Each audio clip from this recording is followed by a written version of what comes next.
What do you see, or what do you hear in this clip that you think is at the heart of POLs, at the heart of what we're after when we're doing POLs, okay? And we'll collect a little of that as a way of kind of defining the essential question that we're trying to get at when we look at Ted and Kay's rubric. How can our rubrics get us to what is at the core of POLs? Okay, is that clear? Here we go. What are the habits of the heart and mind? They aren't just habits that are mastered through continuous practice. They are habits mastered by connecting the heart to the mind. Here is the overall design. We have the overall structure. Here it's different levels. There's aquarium walls. It's just incredible. We got to choose what we wanted. The main thing about this project was how we split into groups. Although he had the note cards, there was a point at which it seemed like he went to some place within himself that was not on the note cards and tried to bring in connections that he had made. And then also I felt like he had almost like a moment of learning within his POL where he saw, oh, a light went on, and he made a new connection. It's like the world, you know, a country. Some work on this, others work on that, but in the end, they all contribute to the same thing. So the habit learned here was cooperation. I did not mention mindfulness, and the reason why is because I am not very good at being mindful. Why do you think mindfulness is so hard for you? You know, I'm not even that sure. I guess it's because I don't like seeing the world how it is, because I don't know, sometimes it's boring. I like to dig around and imagine things. Like right now I would imagine you all as like exotic wizards or something like that. Just, I don't know, to make it more interesting.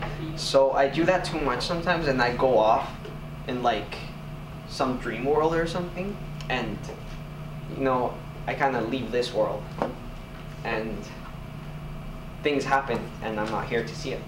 And that's not something that you can, like, he wasn't prepared. Right. I'll see what to do. She had control. Yeah, respect for his honesty. This is, it's a drawback, but also seeing how he could harness that. Allison made a good point. She said he felt safe to share within his environment, which is something about the culture.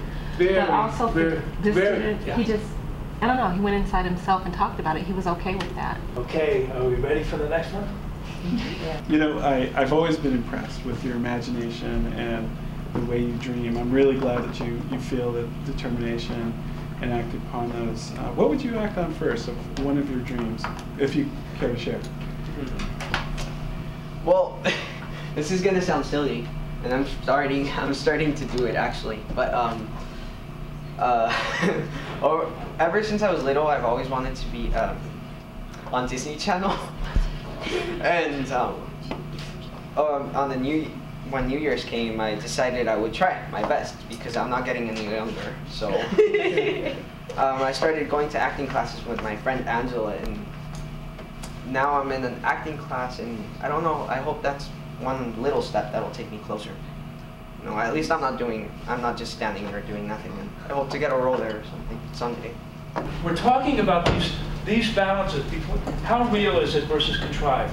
We don't want contrived POLs. We want them real. I mean, this is, I think, something we can all agree on. But then there are these other balances that we have to strike.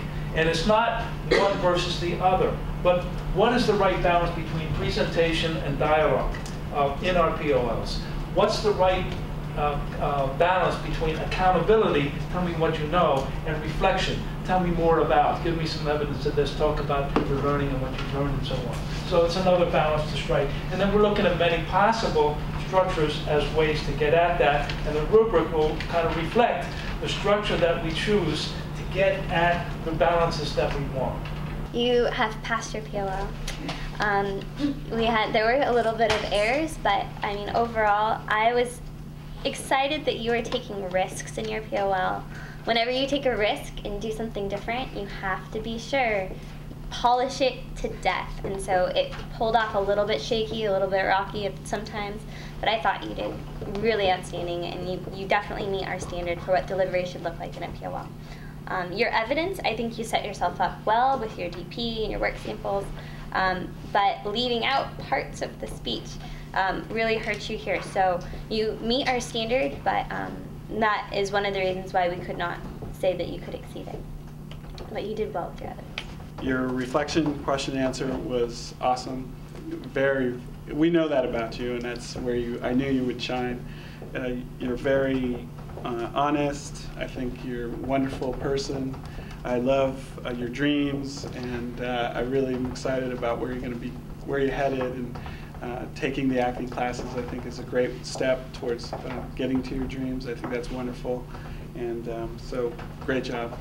Great job. I think this might be the first time I've seen it. Is immediate feedback. Usually you just power through some presentations and then they get a grade for it later, and if they want to sit down and talk to you about it, they can, or you have some sort of, something you give them to them later, or it's a conversation that's happening at a later time. So I think it's interesting having that conversation about how they did immediately after the presentation. So I don't know if anyone else has seen that, but that's the first time I've seen that happen. I think it's cool because oftentimes you'll talk to someone about their TPLs later and they'll question, like, are you sure I didn't see that? Like, I thought I talked about that, or okay, I guess I didn't. So I don't know. I think having it immediately is kind of cool. What I thought about that was interesting about that immediate feedback also is that I know just from having been in there that there were other students in the room during that time, and so other students are hearing a variety of types of feedback, even if it wasn't theirs, and so there's, I think, unintentional growth for those students that was happening from that as well. Look at the draft rubric with the same question. What do you see in this rubric that you think might get us to the core of what's at POLs? Another question. So there's just no way to prepare.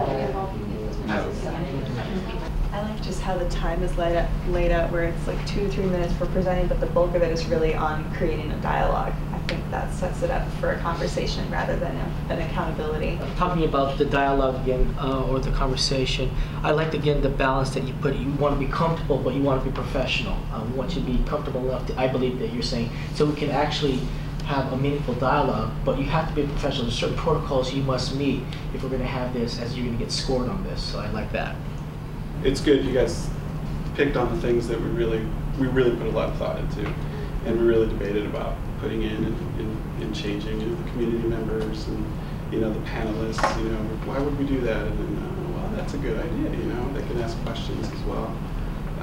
So the effort was to also encourage the substance of it and not the flash and everything. So. And I think, like, what we're really hoping to get at is something that's really important to me is authenticity. And I don't want to ever see a student doing a TPOL just because they have to. And we feel that by creating an emphasis on the dialogue, we are engaging with them, and there's give and take. So it's not just, well, let me meet these different standards that you said I had to. It can actually, we can dig into what they have to say. And I think it's all going back to authenticity, which for me is one of the highest values in what we do at High Tech High, because it's real, and that's why it matters.